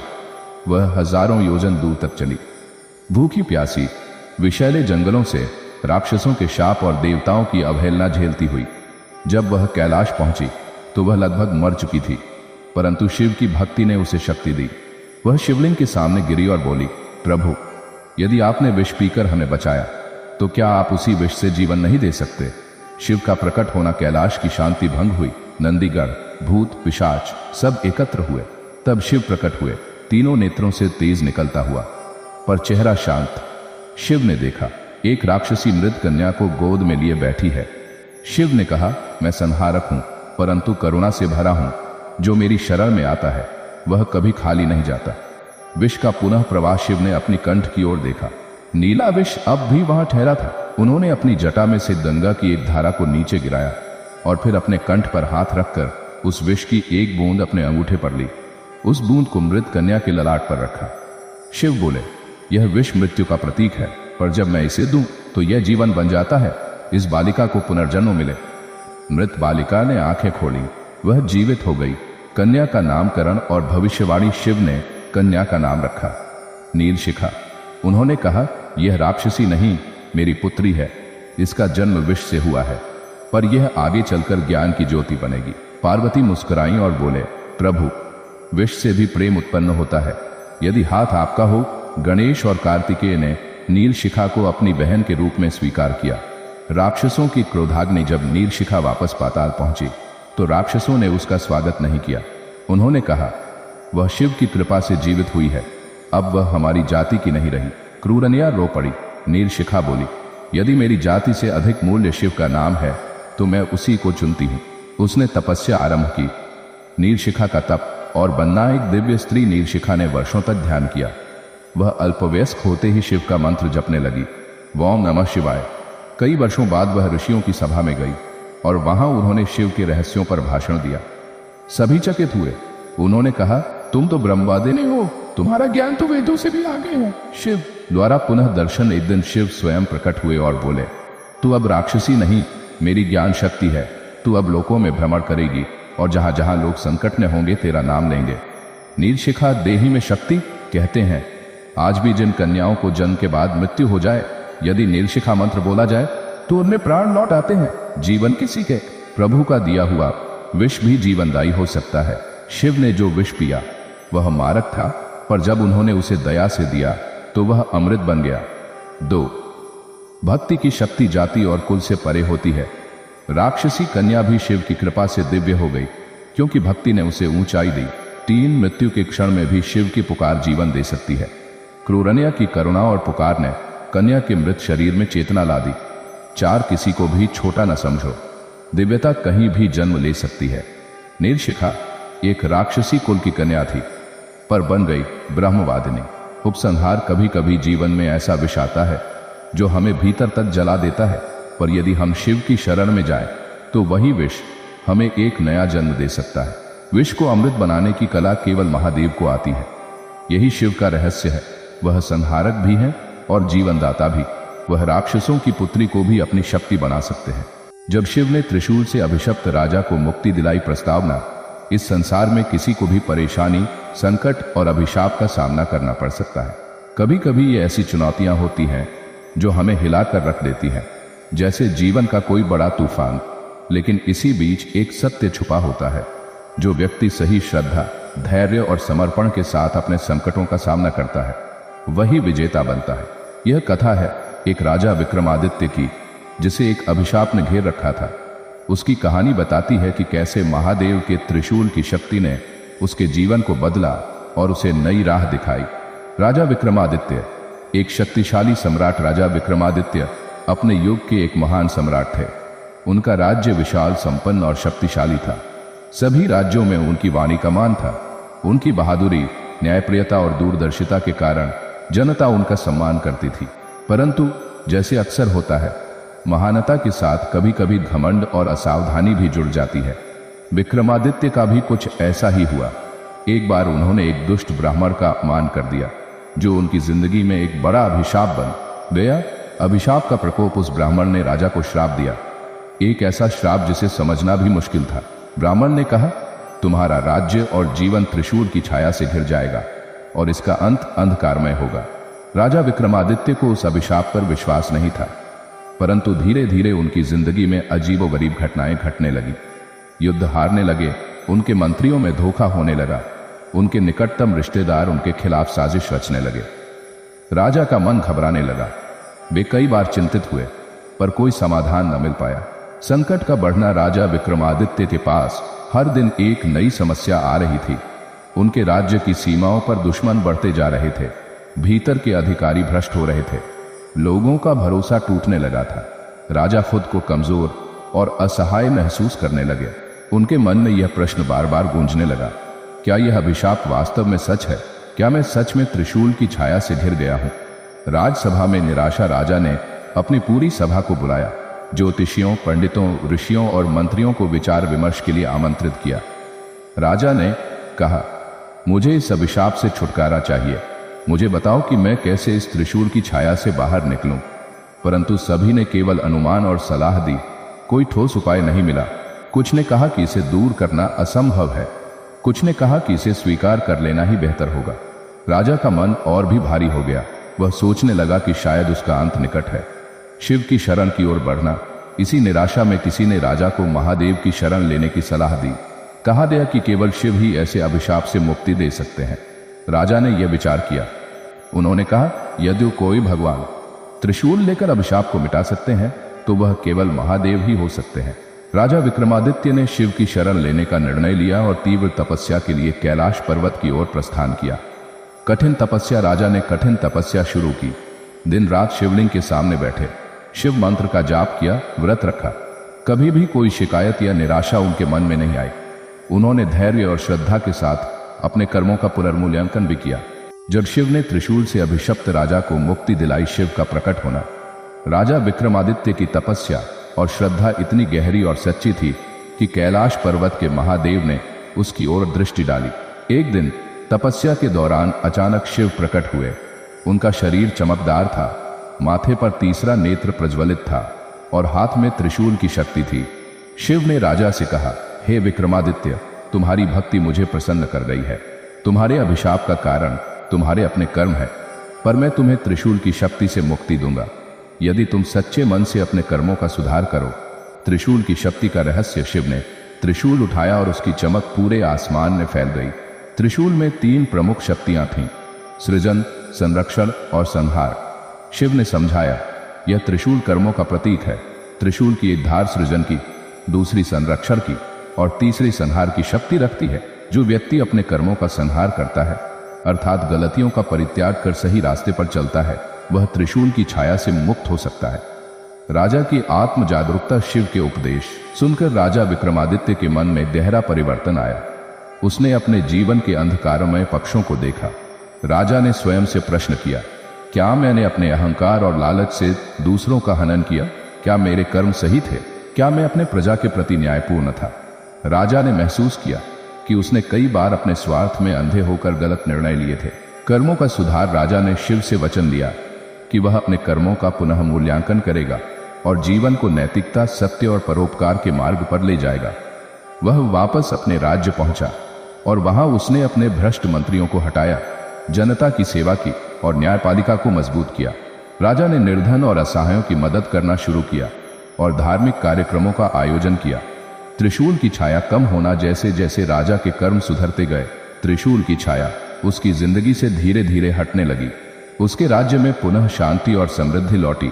लोग फिर से उसका सम्मान करने लगे और दुश्मनों ने भी उसकी शक्ति को स्वीकार किया। राजा ने समझ लिया कि वास्तविक शक्ति कर्मों की शुद्धता में निहित है। जीवन में शिव की सीख। इस कथा से हमें यह संदेश मिलता है कि भगवान शिव की शक्ति केवल पूजा या व्रत में नहीं, बल्कि हमारे कर्मों और सोच में झलकती है। जब हम अपने गलत कर्मों को छोड़कर सच्चाई, धैर्य और समर्पण से जीवन जीते हैं, तभी शिव का त्रिशूल हमारे अभिशापों का संहार करता है। जब शिव ने त्रिशूल से अभिशप्त राजा को मुक्ति दिलाई, पुनः राज्य में लौटना और अंतिम परीक्षा। राजा विक्रमादित्य ने शिव के आशीर्वाद के साथ अपने राज्य में वापसी की, परंतु संकट अभी पूरी तरह समाप्त नहीं हुआ था। उनके विरोधी और शत्रु अभी भी अपने षड्यंत्र में लगे हुए थे। राजा को अंतिम परीक्षा के लिए तैयार होना था। क्या वह अपने सुधरे हुए कर्मों और श्रद्धा के साथ इस परीक्षा में सफल होगा? विरोधियों का षड्यंत्र। राजा के कुछ निष्ठुर मंत्री और पड़ोसी राज्य के राजा मिलकर एक बड़ी साजिश रचने लगे। उनका उद्देश्य था विक्रमादित्य के पुनः पतन को देखना। वे झूठे आरोपों, धोखे और जालसाजी से राजा को बेइज्जत करने की योजना बना रहे थे। राजा को इस खबर का पता चला, परंतु उसने क्रोध नहीं किया, बल्कि धैर्य और न्याय से काम लेने का निश्चय किया। न्याय का पालन और धैर्य का परिचय। राजा ने अपने न्यायालय में सभी आरोपों की निष्पक्ष जांच करवाई। सभी झूठे आरोप फेल हुए और राजा के न्यायप्रिय चरित्र की महिमा पूरी दुनिया में फैल गई। उनकी जनता ने और भी अधिक श्रद्धा से उनका समर्थन किया। राजा ने यह समझ लिया था कि कठिन समय में धैर्य और सत्य की जीत होती है। अंतिम मुक्ति। त्रिशूल की छाया से मुक्त होना। एक दिन शिव ने पुनः प्रकट होकर कहा, हे विक्रमादित्य, तुमने अपने कर्मों को सुधारा, धैर्य रखा और श्रद्धा से मेरा स्मरण किया। अब मैं तुम्हें त्रिशूल की छाया से पूर्ण रूप से मुक्त करता हूं। शिव ने त्रिशूल की चमक से राजा को एक दिव्य आभा से आवृत्त कर दिया। राजा के मन और राज्य दोनों में शांति छा गई। राजा विक्रमादित्य का संदेश। राजा विक्रमादित्य ने अपने अनुभव से सभी को यह सिखाया, जीवन में जो अभिशाप या संकट आए, उसे शिव की भक्ति, अपने कर्मों का पुनर्मूल्यांकन और धैर्य के साथ सहना चाहिए। तभी त्रिशूल की छाया से मुक्ति संभव है। उनकी यह कथा आज भी लोगों को प्रेरित करती है कि वे कभी हार न माने। कथा से जीवन की सीख। श्रद्धा और भक्ति से बड़ा कोई हथियार नहीं। कर्मों की शुद्धि से अभिशाप भी दूर होते हैं। धैर्य। और न्याय का मार्ग जीवन की कठिनाइयों को पार करने का सर्वोत्तम साधन है। शिव की शक्ति केवल पूजा में नहीं बल्कि हमारे अच्छे कर्मों में छिपी है। उपसंहार इस कथा ने हमें दिखाया कि कैसे शिव की त्रिशूल की रहस्यमयी शक्ति हमें जीवन के सबसे बड़े संकटों से निकाल सकती है। यदि हम अपनी गलतियों को पहचान कर उन्हें सुधारने का साहस करें तो कोई भी अभिशाप हमें परास्त नहीं कर सकता। शिव और उस साधु की अनकही दास्तान जिसने मृत्यु को हराया प्रस्तावना जीवन और मृत्यु का सवाल सदियों से मानव मस्तिष्क को चुनौती देता रहा है। क्या मृत्यु से बचा जा सकता है? क्या जीवन की अंतिम सीमा को पार किया जा सकता है? इस कथा में हम सुनेंगे एक साधु की कहानी जिसने महादेव की कृपा से मृत्यु के डर को हराकर अमरत्व का अनुभव किया। वह साधु कौन था? किसी जमाने में एक साधु था, नाम था कालचंद्र। कालचंद्र ने बचपन से ही भक्ति और तपस्या का मार्ग अपनाया था, परंतु उसकी तपस्या में एक गूढ़ उद्देश्य था, मृत्यु को हराना। मृत्यु का भय और साधु की जिज्ञासा कालचंद्र को यह हमेशा चुभता था कि क्यों हम सबको अंत में मृत्यु को स्वीकार करना पड़ता है। उसने अपने गुरु से पूछा, गुरुजी, क्या मृत्यु से कोई बच सकता है? गुरु ने कहा, मृत्यु अनिवार्य है, पर शिव की कृपा से मनुष्य मृत्यु से भी ऊपर उठ सकता है। तपस्या और शिव की शरण कालचंद्र ने कैलाश पर्वत की ओर प्रस्थान किया और कठोर तपस्या में लीन हो गया। दिन रात शिवलिंग की आराधना, त्रिपुंड लगाकर ध्यान और रुद्राक्ष माला के जाप से उसका मन शिव से जुड़ मन थंदई ईसा थाना वन ठिया तसोल हंतक वन इसका बीता दया कई। शिव और उस साधु की अनकही दास्तान जिसने मृत्यु को हराया। शिव का आशीर्वाद और दिव्य ज्ञान। कालचंद्र की कठोर तपस्या देखकर भगवान शिव प्रसन्न हुए। उन्होंने अपने दिव्य स्वरूप में साधु के समक्ष प्रकट होकर कहा, हे कालचंद्र, तेरा हृदय सच्चे भक्ति से परिपूर्ण है। मैं तुझे मृत्यु के पार जाकर अमरत्व का मार्ग दिखाता हूं। शिव ने उसे अमरत्व का रहस्य बताया। मृत्यु को हराने का तरीका केवल शरीर की रक्षा नहीं बल्कि आत्मा की शुद्धि और परम शिव में विलीन होना है। मृत्यु को हराने की विधि शिव ने कालचंद्र को बताया कि असली अमरत्व आत्मा का है जो शाश्वत है, लेकिन इसका अनुभव पाने के लिए साधु को अपने अहंकार, मोह और सांसारिक बंधनों से मुक्त होना होगा। शिव बोले, जो मेरा सच्चा भक्त होगा, जो हर परिस्थिति में मुझ पर भरोसा रखेगा, वह मृत्यु के बंधन से मुक्त हो जाएगा। साधु का अंतिम परीक्षण। शिव के आशीर्वाद के बाद साधु कालचंद्र को अंतिम परीक्षा दी गई। उसके सामने मृत्यु के रूप में एक भयावह प्राणी आया जो उसे अपने साथ ले जाना चाहता था, पर कालचंद्र ने धैर्य और शिव भक्ति से उस मृत्यु के डर को परास्त कर दिया। अमरत्व का अनुभव। मृत्यु के डर को हराकर साधु ने अमरत्व का अनुभव किया। उसने जाना कि असली मृत्यु नहीं है बल्कि जो लोग सांसारिक मोह में फंस जाते हैं वे ही सचमुच मर जाते हैं। शिव की भक्ति और ध्यान से उस अनुभव को प्राप्त किया जा सकता है।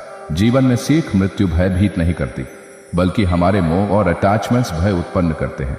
शिव की सच्ची भक्ति से मृत्यु का भय समाप्त हो जाता है। आत्मा अमर है और शिव के साथ एकाकार होने पर हम अनश्वर हो जाते हैं। जीवन में संन्यास नहीं बल्कि मन का त्याग ही मृत्यु पर विजय है। अमरत्व का रहस्य। शिव की अंतिम शिक्षा। कालचंद्र ने शिव से अंतिम शिक्षा मांगी। शिव ने कहा, अमरत्व केवल जीवित शरीर में नहीं है बल्कि आत्मा के शिव के साथ एकरूप होने में है। जो मनुष्य अपने अहंकार, द्वेष, मोह और लोभ को त्याग कर शिव की भक्ति करता है वह मृत्यु से ऊपर उठ जाता है। शिव ने उसे बताया कि ध्यान, योग और भक्ति से मन को शुद्ध करके ही वह अमरत्व को प्राप्त कर सकता है।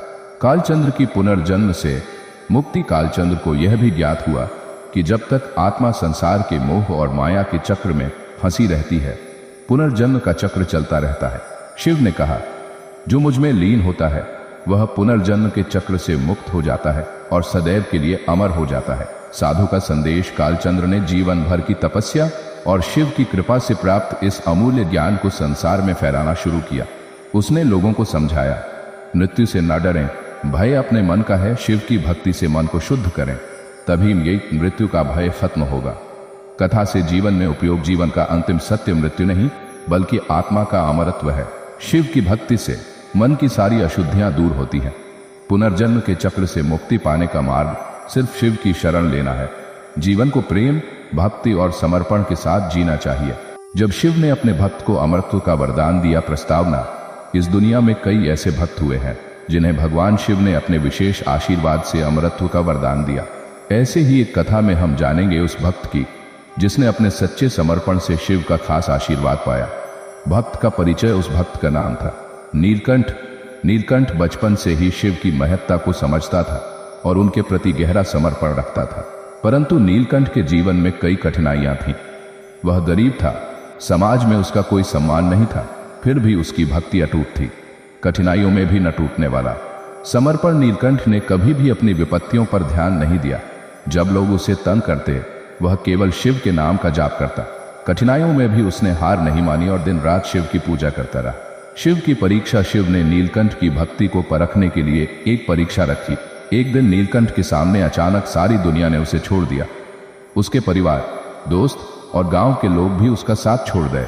पर नीलकंठ ने निराशा नहीं की, बल्कि शिव के नाम का जाप और ध्यान और बढ़ा दिया। नीलकंठ की तपस्या और शिव का प्रसाद। नीलकंठ की भक्ति और समर्पण देखकर भगवान शिव अत्यंत प्रसन्न हुए। उन्होंने कैलाश से अपनी दिव्य आभा नीलकंठ पर प्रकट की और कहा, हे नीलकंठ, तेरा समर्पण और धैर्य मुझे बहुत प्रिय है। मैं तुझे अमरत्व का वरदान देता हूँ। अमरत्व का वरदान। नीलकंठ ने यह वरदान पाकर बहुत प्रसन्नता महसूस की, परंतु शिव ने समझाया, अमरत्व का अर्थ केवल शरीर का जीवित रहना नहीं है। अमरत्व का अर्थ है कर्मों का अमर होना, सद्गुणों का सदैव जीवित रहना। तू हमेशा इस भावना से जीवन बिताएगा। नीलकंठ का जीवन और संदेश। नीलकंठ ने इस वरदान के बाद भी सांसारिक सुखों का मोह नहीं किया। उसने अपने जीवन को सेवा, भक्ति और ज्ञान के लिए समर्पित कर दिया। उसका संदेश था, सच्ची अमरता हमारे कर्मों और भक्ति में है, न कि केवल शरीर की आयु में। भगवान शिव की भक्ति से ही मनुष्य का जीवन सार्थक बनता है। जीवन में सीख। सच्ची अमरता वह है जो हमारे अच्छे कर्मों से मिलती है। शिव की भक्ति मनुष्य को जीवन का सार समझाती है। विपत्तियों में धैर्य और समर्पण से ही शिव की कृपा प्राप्त होती है। अमरत्व का वरदान पाने के लिए भक्ति के साथ कर्म भी जरूरी है। नीलकंठ का अंतिम उपदेश। नीलकंठ ने अपने जीवन के अंतिम समय में सभी भक्तों को एक संदेश दिया, शिव की भक्ति में लीन रहो, अपने कर्मों को शुद्ध करो और दूसरों के लिए सदैव सेवा भाव रखो। यही जीवन की सच्ची अमरता है। उन्होंने कहा कि अमरत्व शरीर का नहीं, बल्कि मन और आत्मा का है, जो शिव की भक्ति से सदैव जीवित रहता है। नीलकंठ का कालजयी योगदान। नीलकंठ के उपदेश और जीवनचर्या ने कई लोगों को प्रेरित किया। उनकी शिक्षाएं आज भी मंदिरों और आश्रमों में गूंजती हैं। उनका जीवन शिव भक्ति और सेवा का प्रतीक बन गया। कथा से जीवन की सीख। अमरत्व पाने के लिए शुद्ध कर्म और भक्ति आवश्यक है। जीवन में कठिनाइयों का सामना धैर्य और समर्पण से करें। शिव की भक्ति मनुष्य को जीवन का सच्चा अर्थ समझाती है। सेवा भाव से जीवन सार्थक बनता है और अमरत्व का अनुभव होता है। शिव का वह रहस्यमयी रूप जिसे केवल भक्त ही देख पाते हैं। प्रस्तावना। भगवान शिव के अनेक रूप हैं, लेकिन कुछ रूप इतने रहस्यमयी होते हैं कि केवल सच्चे और समर्पित भक्त ही उन्हें देख पाते हैं।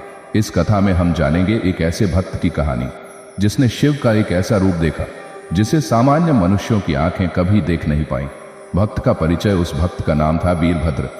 वीरभद्र बचपन से ही शिव की भक्ति में लीन था, पर उसकी भक्ति में एक विशेषता थी। वह हर दिन अपने हृदय को शुद्ध करता और शिव के लिए पूर्ण समर्पण रखता। शिव दर्शन की इच्छा वीरभद्र का एकमात्र लक्ष्य था, शिव का साक्षात दर्शन करना। उसने कैलाश पर्वत की कठिन तपस्या की, दिन रात शिव का स्मरण, ध्यान और जप करता रहा। शिव की परीक्षा। शिव ने वीरभद्र की भक्ति को परखने के लिए उसे कठिन परीक्षा दी। एक दिन वीरभद्र को जंगल में अकेले भटकना पड़ा, जहां अनेक प्रकार के भय और विपत्तियां आईं, पर उसने अपनी भक्ति और ध्यान से हर संकट का सामना किया। शिव का वह रहस्यमयी रूप जिसे केवल भक्त ही देख पाते हैं। वीरभद्र का कठिन सफर। जंगल के अंधकार और भयंकर आवाजों के बीच वीरभद्र ने अपने मन को शांत रखा।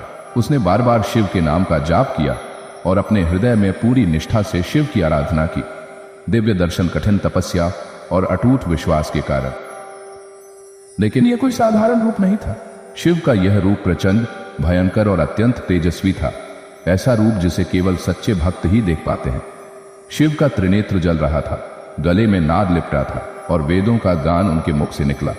शिव का संदेश। शिव ने वीरभद्र से कहा, हे मेरे भक्त, जो मेरे इस तेजस्वी और रहस्यमयी रूप को देखता है वह संसार के मोह माया से मुक्त हो जाता है।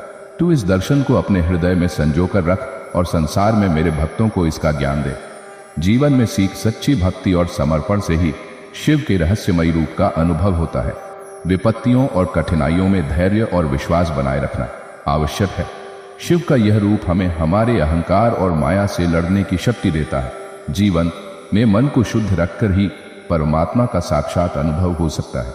वीरभद्र का संदेश संसार को दिव्य दर्शन के बाद वीरभद्र ने पूरी भक्ति और श्रद्धा के साथ शिव की महिमा का प्रचार किया। उसने बताया कि शिव का रहस्यमयी तेजस्वी रूप केवल सच्चे और समर्पित भक्तों को ही दिखाई देता है। वीरभद्र ने कहा, यह दर्शन मनुष्य को अपने भीतर के भय, अहंकार और माया से लड़ने की शक्ति देता है। जब मन पूरी तरह शिव में लीन हो जाता है तभी वह दिव्य रूप प्रकट होता है। जीवन में इसका महत्व वीरभद्र का अनुभव यह सिखाता है कि भगवान शिव की भक्ति केवल पूजा पाठ तक सीमित नहीं होती, बल्कि वह एक जीवन जीने की शैली है जिसमें समर्पण, धैर्य और आत्मशुद्धि प्रमुख है। शिव का वह रहस्यमयी रूप हमारे अंदर छिपी शक्ति को जागृत करता है, जो हमें जीवन की हर चुनौती से लड़ने में मदद करता है। अंत में सच्ची भक्ति से ही शिव के रहस्यमयी रूप का अनुभव होता है। विपत्तियों में भी अडिग रहने वाला मन शिव के दर्शन के योग्य होता है। जीवन की हर परिस्थिति में शिव का स्मरण और ध्यान शक्तिशाली ऊर्जा देता है।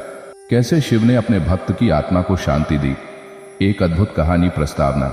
हर मनुष्य जीवन में कभी ना कभी मानसिक और आत्मिक संकट से गुजरता है। शिव की भक्ति में ऐसी शक्ति है जो मन और आत्मा दोनों को शांति देती है। इस कथा में हम जानेंगे एक ऐसे भक्त की कहानी जिसे शिव ने अपने अद्भुत आशीर्वाद से तनाव और पीड़ा से मुक्त किया। भक्त का परिचय। उस भक्त का नाम था आनंद। आनंद का मन हमेशा अशांत रहता था। उसके मन में निरंतर भय, चिंता और दुख था। आनंद की संकट भरी स्थिति। आनंद के जीवन में कई समस्याएं थीं। वह नौकरी में असफल था, परिवार में कलह थी और स्वास्थ्य भी ठीक नहीं था। मन की पीड़ा इतनी बढ़ गई कि वह जीवन से ही निराश होने लगा। शिव की शरण। एक दिन किसी ने आनंद को बताया कि शिव की भक्ति में मानसिक शांति है। आनंद ने शिव मंदिर जाना शुरू किया और धीरे धीरे शिव के सामने अपनी सारी पीड़ा रखनी शुरू की। आनंद की भक्ति और शिव की कृपा। आनंद ने अपनी निराशा और चिंता को शिव के सामने पूरी तरह खोल दिया। उसने अपने मन के सारे कष्ट, भय और दुख शिव को समर्पित कर दिए। धीरे धीरे उसकी भक्ति गहरी होती गई और शिव की कृपा प्रकट होने लगी। ध्यान और साधना से मिली शांति। शिव के ध्यान और मंत्रों का जाप करते करते आनंद के मन में शांति आई। उसके विचार सकारात्मक होने लगे, भय और चिंता कम होने लगी। शिव के आशीर्वाद से उसका स्वास्थ्य भी सुधरा और परिवार में भी प्रेम बढ़ा। शिव का संदेश। शिव ने आनंद को स्वप्न में आकर कहा, हे आनंद, जो मनुष्य मुझ में पूर्ण समर्पण करता है उसके कष्ट दूर कर देता हूँ। भक्ति, ध्यान और सेवा से ही मन और आत्मा को शांति मिलती है। जीवन में सीख। जीवन की कठिनाइयों में शिव की शरण लेना आवश्यक है। भक्ति और ध्यान से मन को शांत किया जा सकता है। निराशा के समय भगवान शिव का स्मरण सबसे बड़ा सहारा होता है। मन की शांति से शरीर और जीवन भी स्वस्थ होते हैं। आनंद का जीवन बदलना। शिव के आशीर्वाद से आनंद का जीवन पूरी तरह बदल गया। अब वह न केवल अपने लिए बल्कि दूसरों के लिए भी प्रेरणा बन गया। उसने अपने अनुभवों को सबके साथ बांटा और सभी को बताया कि शिव की भक्ति में ही सच्ची शांति है। आनंद का उपदेश। आनंद ने कहा, जब भी जीवन में परेशानी आए, शिव के ध्यान और नाम जप से अपने मन को मजबूत बनाओ। शिव की भक्ति से ही जीवन में शांति, प्रेम और सामंजस्य आता है। जीवन में महत्वपूर्ण सीख। शिव की भक्ति से मानसिक और आत्मिक शांति मिलती है। कठिनाइयों में धैर्य और विश्वास बनाए रखना चाहिए। जीवन में प्रेम और सेवा का मार्ग अपनाना चाहिए। शिव का स्मरण जीवन की हर समस्या का समाधान है। जब शिव ने एक मृत्यु को जीवन में बदल दिया। आश्चर्यजनक कथा प्रस्तावना। शिव केवल संहार के देवता नहीं हैं, वे जीवन के भी स्वामी हैं। वे मृत्यु को भी मोड़ सकते हैं जब उनका भक्त सच्चे हृदय से पुकार करता है। इस अंतिम कथा में हम जानेंगे एक ऐसी घटना जब मृत्यु निश्चित थी, लेकिन शिव की कृपा से वह जीवन में बदल गई। कथा की शुरुआत यह कथा है एक महिला की जिसका नाम था काव्या। काव्या एक अत्यंत धार्मिक परंतु निर्धन महिला थी। उसका एक ही पुत्र था, अर्जुन, जो उसकी आंखों का तारा था, पर नियति को कुछ और मंजूर था। पुत्र की मृत्यु। अर्जुन अचानक एक गंभीर बीमारी का शिकार हो गया। गांव के वैद्य और डॉक्टर सब असहाय हो गए। एक रात जब चंद्रमा बुझा हुआ था, अर्जुन ने मां की गोद में अंतिम सांस ली। काव्या की चीखें आकाश को चीरती चली गईं। काव्या का संकल्प। लेकिन काव्या टूटने वाली नहीं थी। उसने शव को उठाया, माथे पर भस्म लगाई और सीधे शिव मंदिर पहुंची। शव को शिवलिंग के सामने रखकर उसने कहा, हे नीलकंठ, तुझे संहार का अधिकार है तो सृजन का भी है। मैं तेरे बिना पुत्र के नहीं जी सकती। या तो उसे लौटा दे या मुझे भी बुला ले। काव्या की तपस्या। शिवलिंग के सामने पुत्र के मृत शरीर को रखकर काव्या ने अन्न जल त्याग दिया। वह बस ओम नमः शिवाय का जाप करती रही। गांव के लोग उसे समझाने आए, पर वह अडिग रही। शिव मेरा सब कुछ है, वो चाहे तो मृत्यु को भी मोड़ दे। दिन बीते, रातें गुजरी, शरीर दुर्बल होता गया, पर विश्वास और प्रबल हो गया। शिव की करुणा। एक रात शिव स्वयं प्रकट हुए, भस्म से ढका शरीर, त्रिशूल हाथ में, गले में सर्प और नेत्रों में तेज। उन्होंने कहा, हे काव्या, तेरा प्रेम और तप मेरे अंतःकरण को छू गया। जो मृत्यु को भी हरा दे वही सच्चा भक्त होता है। मैं तुझे पुत्र लौटाता हूं, पर याद रख, यह जीवन तेरा नहीं, मेरी कृपा है। पुत्र का पुनर्जीवन। शिव ने जैसे ही अपना हाथ पुत्र के माथे पर रखा, मृत शरीर में कंपन हुआ। अर्जुन ने आंखें खोली। काव्या की आंखों से अश्रुधारा बह निकली, पर इस बार दुख नहीं, आनंद के आंसू थे। पूरा गांव शिव की जयकार से गूंज उठा। जीवन में सीख, विश्वास की शक्ति मृत्यु को भी झुका सकती है। शिव केवल संहारक नहीं, जीवनदाता भी है। प्रेम, भक्ति और समर्पण से असंभव भी संभव हो जाता है। सच्ची पुकार शिव तक अवश्य पहुंचती है। गांव में बदलाव। अर्जुन के पुनर्जीवित होने की घटना ने पूरे गांव में एक नई चेतना भर दी। लोग अब केवल पूजा तक सीमित नहीं रहे, उन्होंने भक्ति को जीवन का हिस्सा बना लिया। काव्या का उदाहरण बन गया कि सच्चा भक्त कैसे होता है। शिव का संदेश। उस रात जब गांव सो गया, काव्या को स्वप्न में फिर शिव के दर्शन हुए। शिव बोले, भक्त को कभी हार नहीं माननी चाहिए। सत्य, प्रेम और भक्ति, ये तीन शक्तियां ऐसी हैं जो ब्रह्मांड की भी दिशा बदल सकती हैं। मुझे वही भक्त प्रिय है जो अंतिम सांस तक विश्वास बनाए रखता है। अर्जुन का भविष्य। अर्जुन बड़ा होकर एक संत बना। उसने अपना जीवन समाज सेवा, ध्यान और भक्ति में लगाया। उसने शिव मंदिर के पास ही एक आश्रम बनवाया, जहां हर साल भक्त दिवस मनाया जाता है। उस दिन की स्मृति में जब शिव ने मृत्यु को परास्त कर जीवन दिया।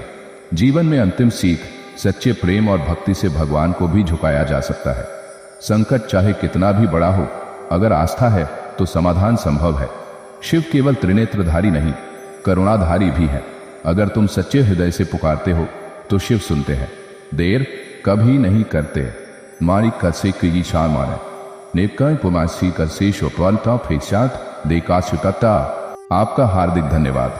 अगर आपको शिव की रहस्यमयी कथा, जो किसी को नहीं पता, श्रृंखला पसंद आई हो, तो यह सिर्फ एक शुरुआत है। यह चैनल मां काल की वाणी समर्पित है उन सभी आत्माओं को जो शिव से जुड़ना चाहते हैं, जो जीवन के रहस्यों को समझना चाहते हैं और जो अपने दुख, संकट और उलझनों से बाहर निकलकर शांति और आनंद की ओर बढ़ना चाहते हैं। यहाँ आपको मिलेगा शिव पुराण से अद्भुत कथाएं, जीवन को बदल देने वाले प्रवचन, आध्यात्मिक ज्ञान और प्रेरणादायक संवाद। हर दिन के लिए शिव की एक विशेष सीख। महाकाल की वाणी सिर्फ एक YouTube चैनल नहीं, ये शिव भक्तों का एक पवित्र मंच है, जहां हर कथा जीवन में कुछ नया सिखाती है और हर शब्द आत्मा को स्पर्श करता है। तो अगर आपने अब तक सब्सक्राइब नहीं किया है तो अभी कीजिए। महादेव की वाणी आपके जीवन को भी आलोकित करेगी। लाइक करें, शेयर करें, कमेंट करें और महाकाल से जुड़ें। महाकाल की वाणी के साथ हर हर महादेव।